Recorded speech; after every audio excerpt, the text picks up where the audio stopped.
할렐루야. 하나님께 영광 돌립니다. 여러분 모두를 우리 주님의 이름으로 축복합니다.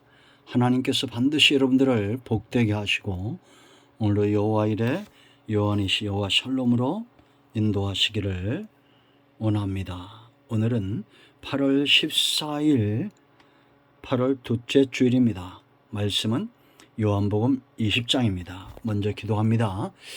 영광과 감사와 존귀를 우리 하나님께 올려드립니다. 온 마음으로 하나님을 사랑합니다. 주의 이름으로 모이는 곳마다, 주님을 의지하는 곳마다 주의 보혈을 의지하여 속죄하고 하나님을 예배하는 모든 주의 백성들 가운데 하나님의 위로와 은혜가 풍성히 임하셔서 하나님을 온전히 예배하며 하나님께서 성령을 통하여 말씀하시는 것들을 깨닫고 믿음에 서는 귀한 시간이 되게 하옵소서. 복음적인 모든 교회들마다 회복을 경험하기 원합니다. 영상을 통해서 또 말씀을 사모하는 곳마다 주님의 이름을 쫓아 응답이 있기를 원합니다. 종을 낮추시고 겸손하게 하시고 오직 말씀의 도구만 되게 하옵소서. 예수님의 이름으로 사모하며 기도합니다. 아멘.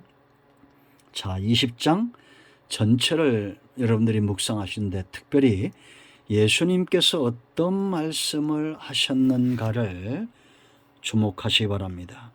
우리가 물론 이 본문에 나오는 많은 사람들, 제자들과 비롯해서 또 십자가와 관련된 사람들 속에서도 은혜를 깨달을 수 있지만 지금 우리가 이 시간 주목하는 것은 예수님이 과연 어떤 말씀들을 하셨느냐라는 겁니다. 이 20장에서 드디어 예수님의 부활이 나타나고 있습니다. 자, 우리가 오늘 읽은 말씀은 1절로 마지막 31절까지인데요. 몇 절만 보겠습니다. 21절입니다. 예수께서 이르시되 너에게 평강이 있을지어다. 아버지께서 나를 보내신 것 같이 나도 너희를 보내노라. 이 말씀을 하시고 그들을 향하여 숨을 내쉬며 이르시되 성령을 받으라. 너희가 누구의 죄든지 사하면 사여질 것이요 누구의 죄든지 그대로 두면 그대로 있으리라 하시니라. 굉장히 논쟁도 많이 되고 그러나 굉장히 중요한 말씀입니다. 자, 여러분, 지금까지 사람들 가운데 세상 사람들에게 우리가 복음을 전하면 예수님 믿고 천국 갑시다, 영원히 죽지 않습니다, 부활합니다, 이런 말들 사람들이 쉽게 믿습니까? 쉽게 믿지 않죠. 그러나 우리는 너무 쉽게 이것이 믿어집니다. 얼마나 중요한 사건입니까? 사람이 죽었다가 다시 부활한다는 것, 이거 여러분 돈으로 살 수 있는 겁니까? 인간적 깨달음을 얻을 수 있는 겁니까? 아닙니다. 철저하게 하나님으로부터 오는 선물이다라는 겁니다. 믿음은. 그러므로 지금까지 기독교는 이 부활의 신앙 때문에 많은 어려움을 당하고 사람들이 거부하는 것 중에 가장 중요한 이유입니다. 사탄이 얼마나 강력하게 역사하고 있는지 알겠죠. 부활은 사실입니다. 천국도 사실입니다. 지옥도 있습니다. 예수님 믿으면 사망에서 생명으로 옮겨지고 영원히 멸망받지 않고 장차 우리 육신과 우리 온 영이 다 하나 되어 부활하게 될 것입니다. 그걸 어떻게 믿느냐고요? 우리가 고린도서 15장에서 여러분 숱하게 부활에 대한 설교들을 듣죠. 성경대로입니다. 약속대로라는 거죠. 성경대로 15장 3절 4절 가면 성경대로 주님이 부활하셨다는 겁니다. 하나님은 거짓말할 수 없다고 제가 숱하게 강조하죠. 성경은 약속의 책입니다. 하나도 거짓됨이 없이 이루어지고 있다는 겁니다. 그런데 우리가 여러분 이걸 안 믿습니까? 첫 열매입니다. 추수하시는 분이 있다는 겁니다. 신천지가 아니라 하나님께서 택하신 자들을 예수님을 사망과 죽음에서 일으키신 그 성령의 능력이 저와 여러분도 일으키실 겁니다. 아멘. 증거들이 있어요. 숱한 증거들. 그 여러분 다 얘기하지 않아도 제가 설교 시간에 숱하게 많이 했죠. 오히려 반대하는 자들도 논리적으로 따져보면 주님의 부활이 그 속에 있다는 겁니다. 그러나 분명한 증거는 네 번째, 믿어지게 하시는 성령의 역사입니다. 성령이 우리 안에서 약속의 말씀들과 또한 부활과 이러한 것들을 믿어지게 하기 때문에 우리의 믿음과 우리의 전하는 것들이 절대 헛되지 않다고 바울이 말하고 있는 겁니다. 성령이 역사하시기 때문이죠. 그러므로 여러분, 우리가 이 부활의 신앙을 전하는 것을 게을리해서는 안 됩니다. 한 신사가 영국 런던 시내를 지나다가 한 화방 앞에 한 그림을 주목하고 있었습니다. 예수님의 십자가와 그 관련된 그림들이었어요. 그런데 한 8살쯤 돼 보이는 꼬마가 계속 설명을 하는 겁니다.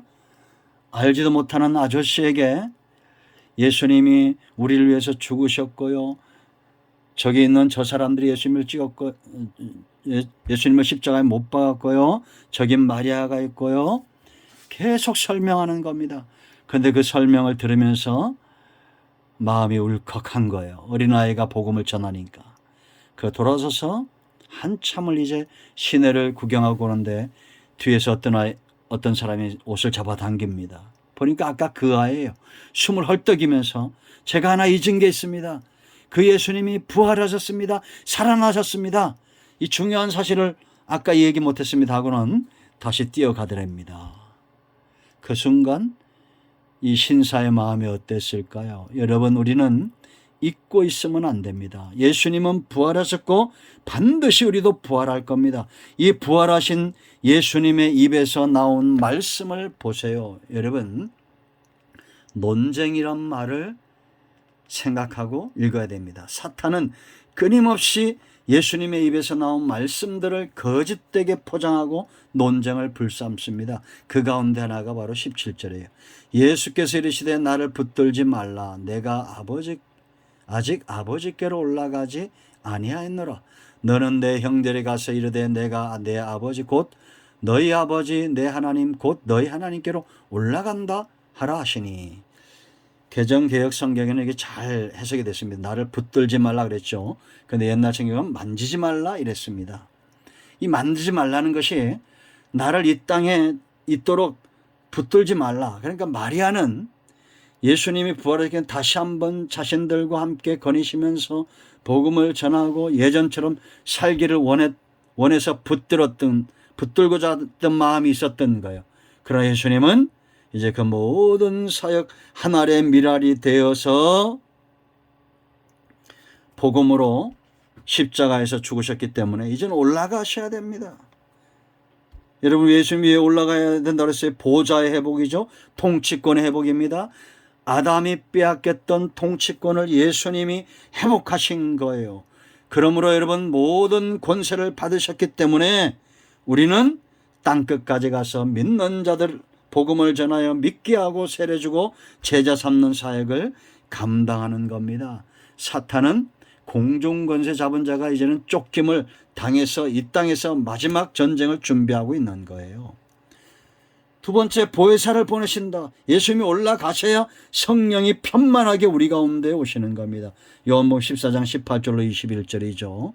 우린 여러분 성령을 보내달라고 기도하는 것이 아니라 이미 와 있는 성령님으로 충만해지기를 기도해야 되는 겁니다. 예수님이 육신을 갖고 오셨을 때는 제한적이었죠. 또 피곤도 하셨습니다. 육체를 입었기 때문에. 그러나 지금 믿는 자들 속에는 성령이 역사하시는 겁니다. 왜 역사하시게? 성령의 견인, 구원의 완성을 위해서 우리를 칭의하시고 성화로 영화로운 모습으로 변화시켜 가는 것, 성령의 역사입니다.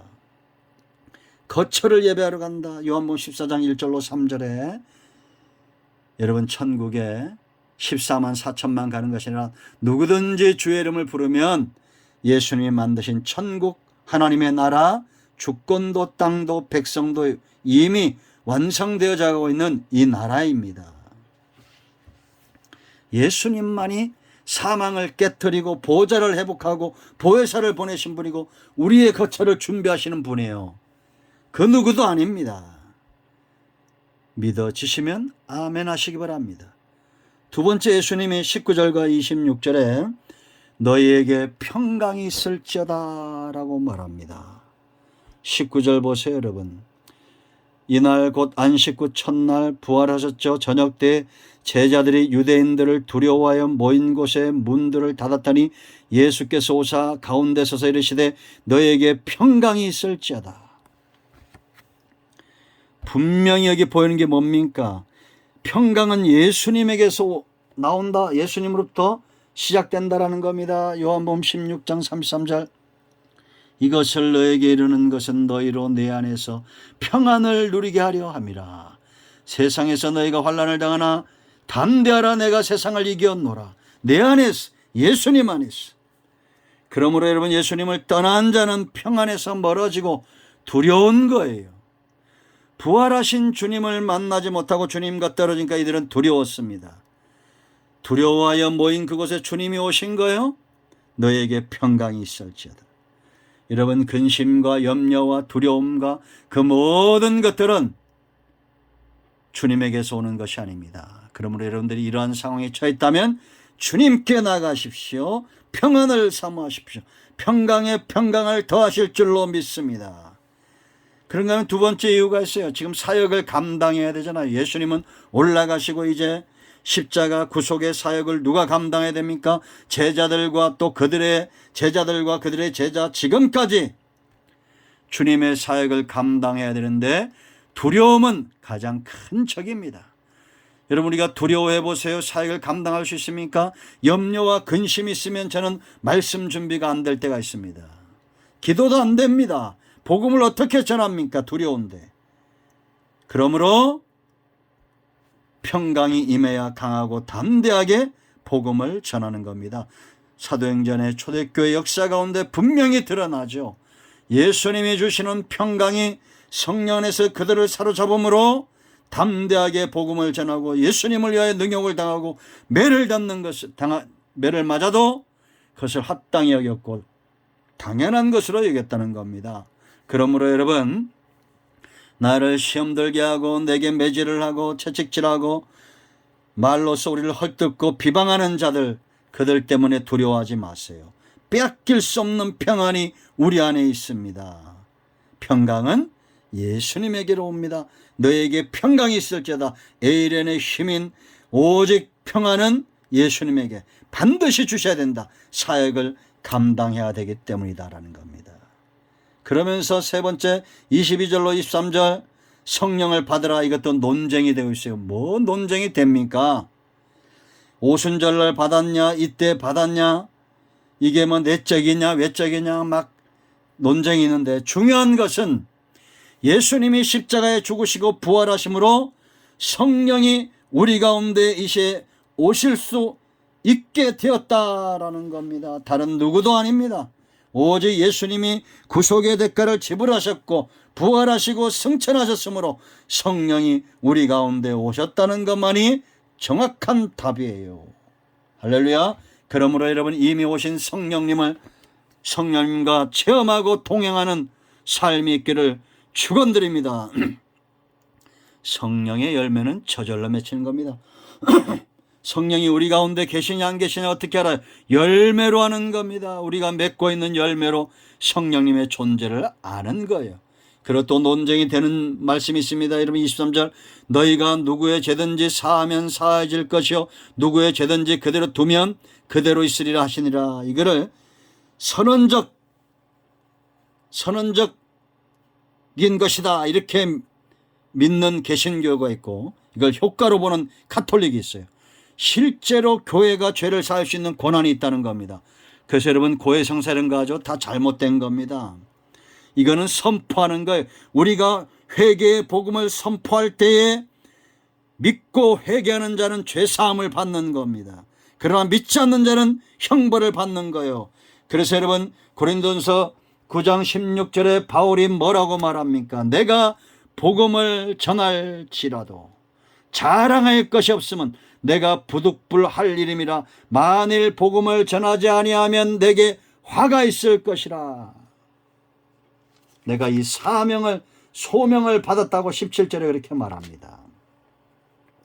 여러분, 왜 가톨릭이 잘못됐냐? 하나님 외에는 죄 사할 수 있는 고난이 있는 존재가 없어요. 마가복음 2장 7절. 그리고 여러분, 정말 교회가 또 사도들이, 교부들이, 이 지도자들이 죄 사할 수 있는 죄사함의 고난이 있다면 사도행전에도 했을 거 아니에요. 그러나 사도행전에 이렇게 죄를 사하고 그런 행위를 했다는 기록이 없어요. 또 이 성도는 회개의 반복이에요. 죄를 짓고 또 짓고 하잖아요. 우리 심령을 잘 아시는 하나님입니다. 그러므로 우리는 하나님 앞에 나아가서 회개하고 회개의 복음을 전해야 됩니다.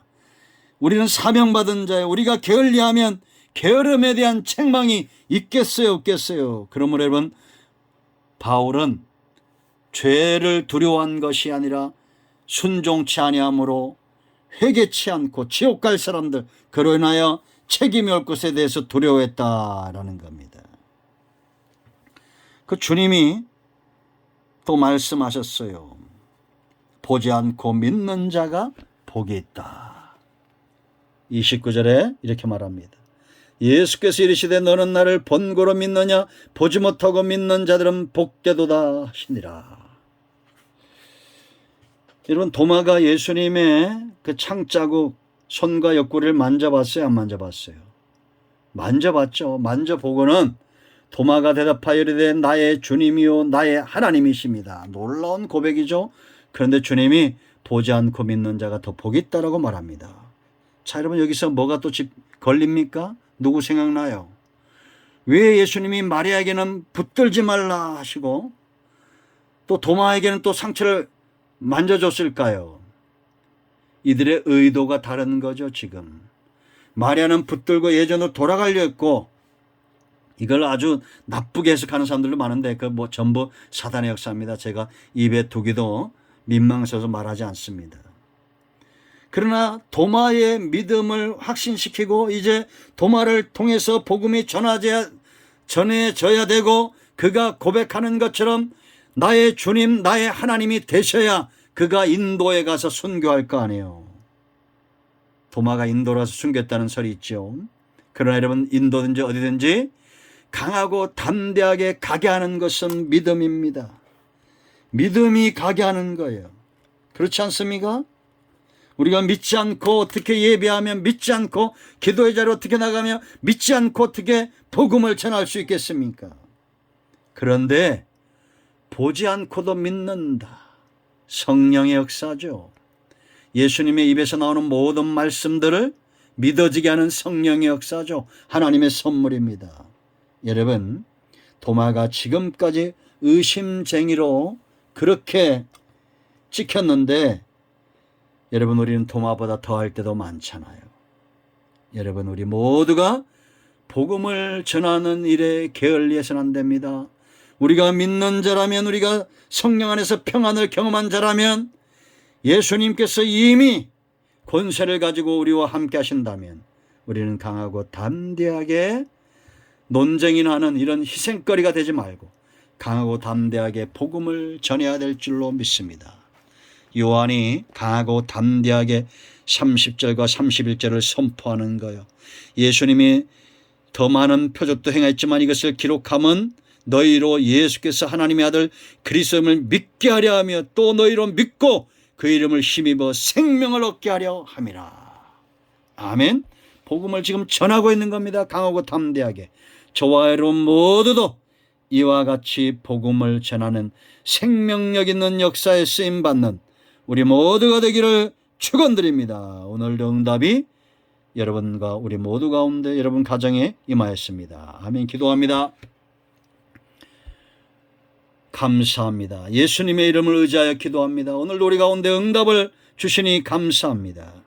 우리 가운데 마음이 상한 자, 병든 자 치유하시고 회복시켜 주시고, 부활의 신앙에서 멀리 있고 무뎌져 있고 부활의 복음을 전하지 못하는 안진뱅이 신앙에서 일어나게 하시고 강하고 담대하게 예수님을 하나님의 아들 그리스도로 전파함으로 듣는 자들이 믿고 생명을 얻는 역사가 있게 하여 주시옵소서.